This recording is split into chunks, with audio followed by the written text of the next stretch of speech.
Charles, we hear the chirping of sweet birds outside the window of your magnificent hut life as everybody contemplates the worst, most astonishing, and vastly felonious criminals. How are you, Charles? I'm great. Thanks for asking. We had a wonderful, long lunch. Started around 1:30, finished around 6:30 at Basque yesterday. And the owner was there, and he basically spent most of that time at our table. Really nice guy named Greg Myers. And that Basque property is just unbelievable. It is so nice. And the food is spectacular. We were right around there, basically, those tables. You know, we made a big Yeah. mistake, Charles. This episode should have been called The Basque and the Furious. But it's at this time of year, the room rate is down to 160 per night US. And at peak, it's more like 300 per night. But for that, you get your own private pool Wow. in It every looks room. amazing, this place.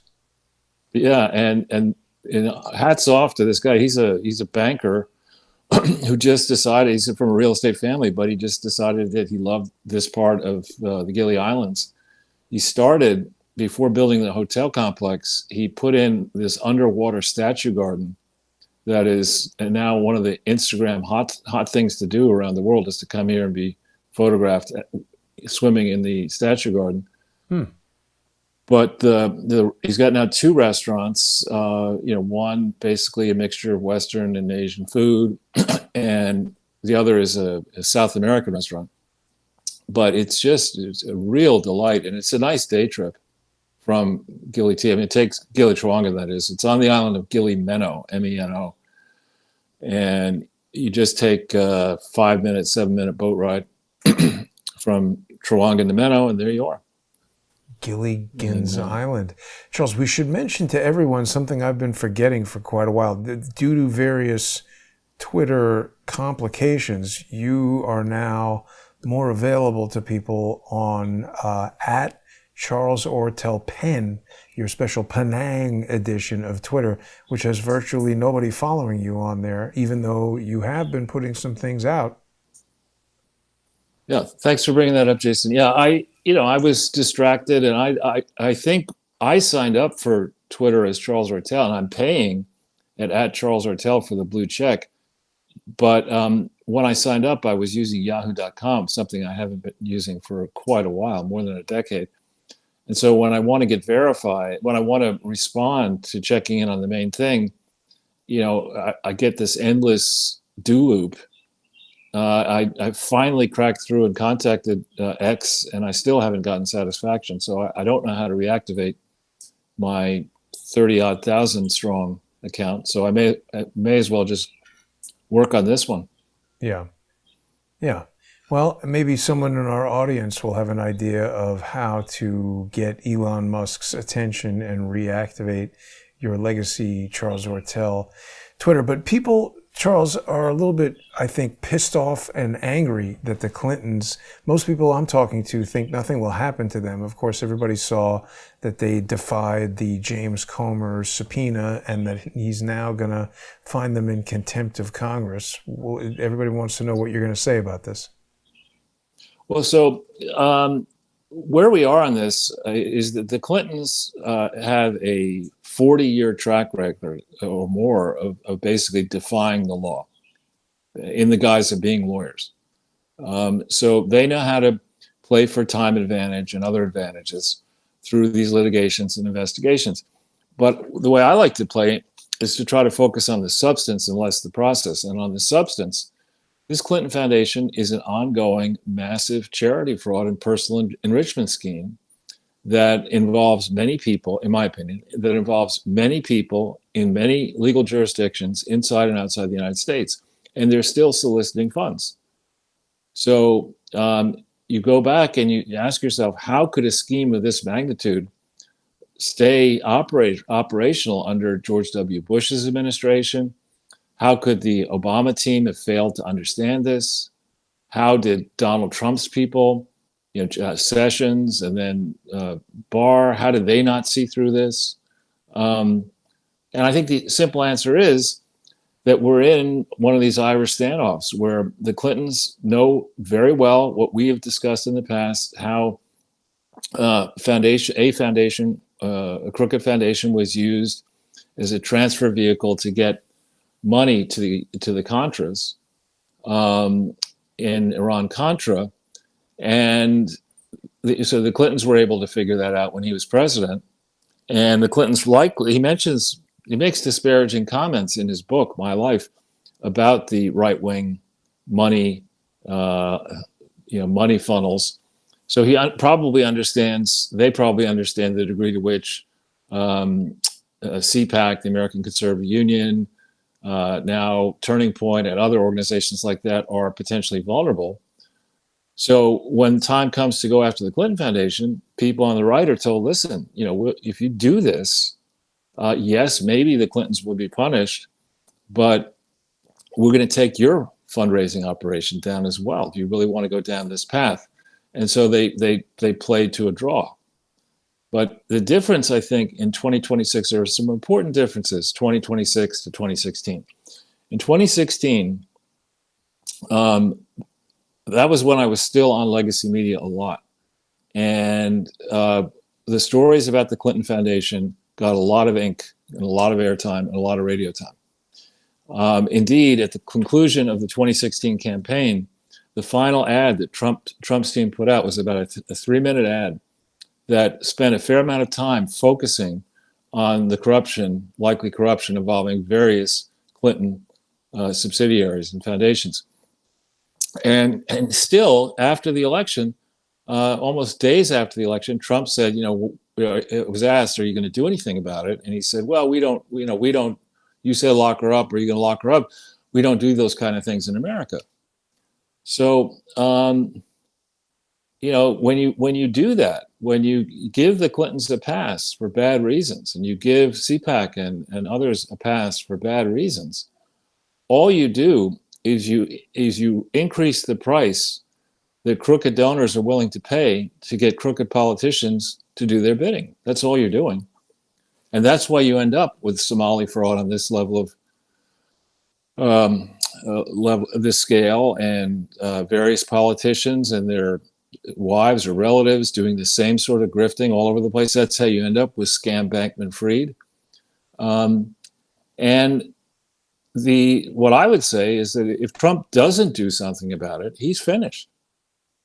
Because what the Clintons are doing now is they understand that it's 1, 2, 3, 4, 5 seats to flip the House. They have money, and they have, they're quite prepared, shall we say, to shove elbows at people who don't do their bidding in Congress. And so I think they're playing for the flip prior to the 2026 election, if not in the 2026 election. If the House goes Democrat, then Trump's reform efforts are doomed, because you've got an activist judiciary. And you then would have the House able to impeach him, even if they can't convict him in the Senate. So that's the direction they're playing, and I don't understand what's taking so. I don't understand, for example, how Team Trump could let the IRS spend 7+ years resisting the efforts of Doyle and Moynihan in tax court. I mean, our federal money is being spent to frustrate Doyle and Moynihan, who I believe are simply trying to put a spotlight on charity fraud, starting with the Clinton Foundation. Why has so much money been spent resisting this? And who are the people doing the resisting? These are the type of questions that demand immediate answers. And now we're beginning to see, Nick Shirley, I guess, has a new video already out or about to come out. The scale of this fraud involving nonprofits connected to politicians is just gigantic. And why are we going after Letitia James's hairdresser for whatever it is, $16,000, but not the Clintons? It's nuts. And so another thing that's different in 2026 from 2016, Hillary Clinton is never going to be president of the United States. No way, no how. And I think the Clinton political brand is so dirty and so tarnished that the Democrat Party, is not going to be interested in protecting them. I also believe that there's new evidence, for example, that Obamacare, which everyone said was his signature achievement, people aren't signing up for it. They realize it's a bad joke, Obamacare. So it's not less expensive anymore Obama, either. It's gone up so much. yeah, and Obama's star is also has fallen. So I think the Democratic Party is in a mode now where they need to find a new, the new brand to lead that party. And the news for both parties is not good. There's some poll that came out recently that said the rising generation, I forget what age bracket exactly, of young voters doesn't like either party. That's kind of where I am. I think both parties are disgusting. But so one would hope that the Clintons will finally be punished here. Again, the biggest mistake they've made is continuing to operate this foundation, and continuing to solicit money for it on greatly reduced levels.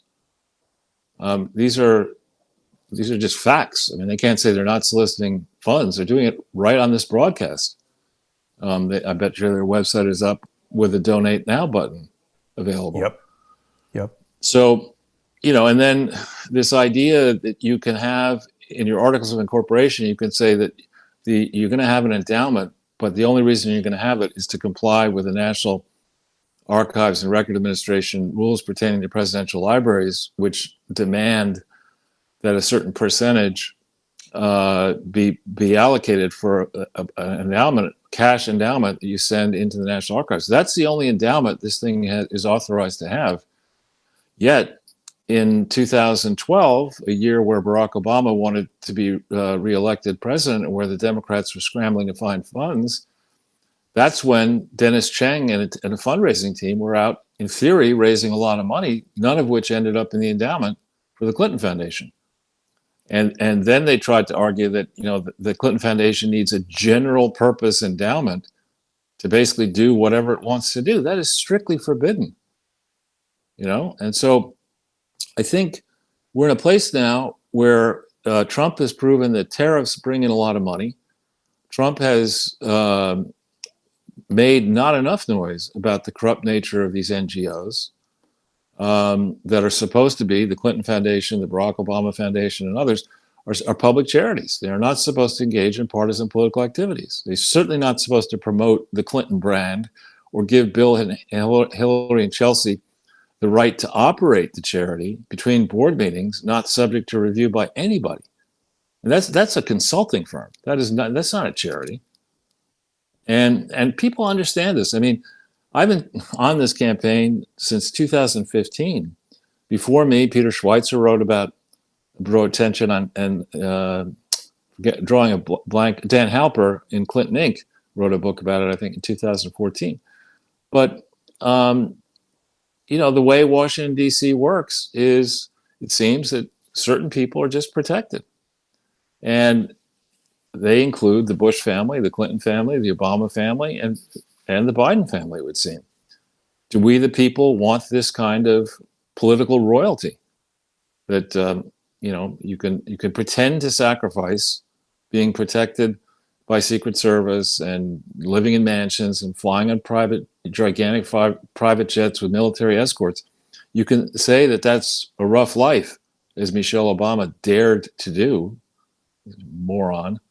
And then after you get done with that rough life, you collect the gigantic book deals and speaking fees and off-market business deals. I don't think the American people are down with that anymore. Didn't she say something like you have to pay for your own food or something? Like, well, that sounds exactly like my job. What the hell are you talking about? I know. Pay for your own food. What is this? I know. And she's ashamed, until her husband was elected, she's nothing to be proud about in terms of America.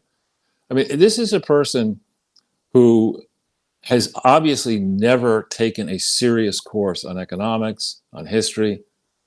I mean, when you talk about slavery, the idea is that 1619 Project tried to argue that slavery began in 1619 is just pathetically stupid. I mean, in the Doomsday Book, which I think was published in 1086 AD, was an attempt to catalog the nature of England then, and portions, I think, of Wales, and talk about every known location, what was its population, et cetera. 10% of England in 1086 were slaved, and they weren't black.